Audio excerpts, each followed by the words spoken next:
John's Gospel, we're in the 13th chapter. I like the number 13. It's Jesus and the 12 tribes of Israel and God. And the chapter is about Jesus washing his disciples' feet. Now, bear in mind, please, that in the culture at the time, the slaves of the household would wash the people's feet. And so we have the eternal God washing the feet of mankind like a servant. It was before the festival of the Passover, and Jesus knew that the hour had come for him to pass, Passover, to pass from this world to the Father. Years ago, people used to say when somebody died, he passed.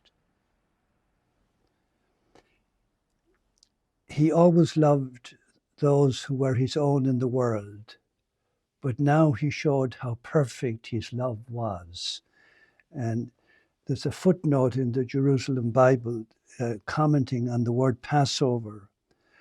According to a Jewish tradition, the word Passover means a passing or crossing over, referring to the crossing of the Red Sea. Christ, and we with him, will pass from this world, which is enslaved to sin, to the Father's company, the true land of promise. So that's good to know. We're the people of the Passover. Okay. They were at supper, and the devil had already put it into the mind of Judas Iscariot, son of Simon, to betray him. Jesus knew that the Father had put everything into his hands, and that he had come from God and was returning to God. And he got up from table, removed his outer garment, and taking a towel, wrapped it round his waist. He then poured water into a basin and began to wash the disciples' feet and to wipe them with the towel he was wearing. Now, you're going to see earlier on in the Gospel, Jesus is dining in the house of a leading Pharisee. And while they're at table, a woman of the street, a prostitute, comes in, kneels at Jesus' feet, and washes his feet with her tears. And the guests at the supper are outraged. Does this Jesus not know that this woman is a sinner, that she's a prostitute? My question to them would be, how did you know she was a prostitute? Were you partaking of her favors? So the very action of this woman washing the feet of Jesus himself performs for the 12 apostles at the Last Supper. The servants do this kind of work. And it's a lesson for us who are the priests of the church, that we are there to wash the feet of the people, not to lord it over them. Jesus is teaching us how to be priests and what it means. He came to Simon Peter. This is the tough guy. Always Simon Peter, tough guy, who said to him, "Lord, are you going to wash my feet?" Jesus answered, "At the moment, you do not know what I am doing, but later you will understand." And Peter will understand that as the first pope, that he has to wash the feet of all mankind. But he doesn't understand it now. "Never," said Peter, "you shall never wash my feet." Jesus replied, "If I do not wash you, you can have nothing in common with me."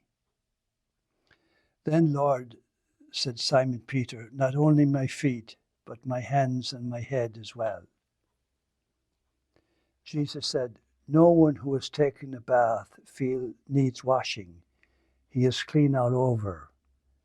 That would be kind of a reference to the bath of baptism as well. You're clean all over, body, soul, and mind. Um, Jesus said, no one who is taking a bath needs washing. He is clean all over. You too are clean, though not all of you are. Who's he talking about? Judas again. Poor Judas. He knew who was going to betray him. That's why he said, though not all of you are. When he had washed their feet and put on his clothes again, he went back to the table. Do you understand, he said, what I have done for you? You call me Lord and Master, and rightly so I am. He is the King of Kings and the Lord of Lords. And so you call me Master and Lord, so rightly so I am. So I am. Little clue there. When Moses said to God, what is your name? He said, I am is my name. And rightly so I am. If I then, the Lord and Master, have washed your feet, you should wash each other's feet. I have given you an example so that you may copy what I have done to you.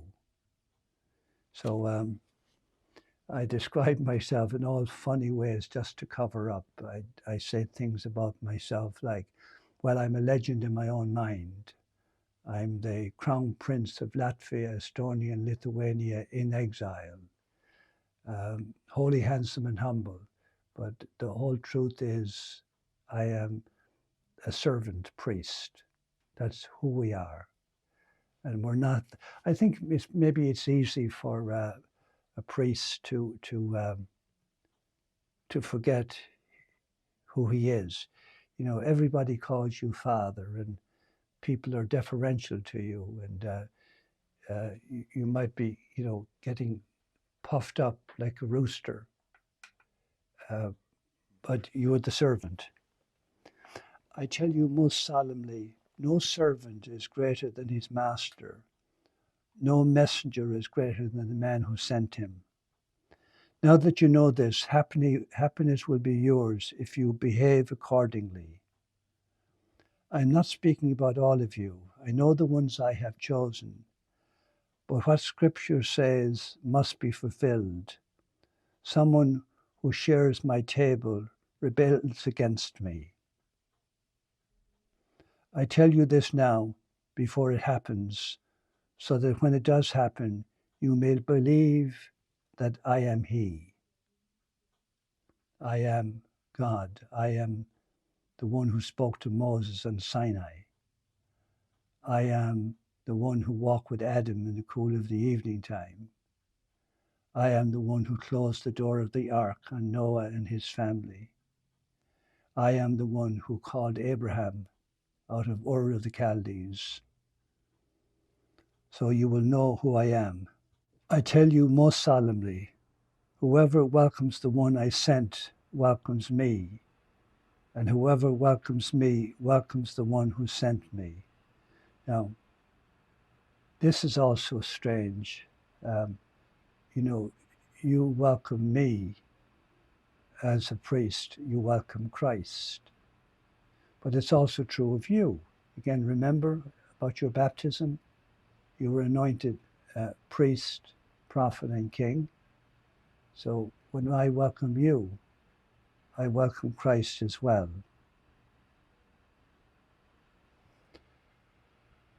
That enough for today? Priests, prophets, and kings.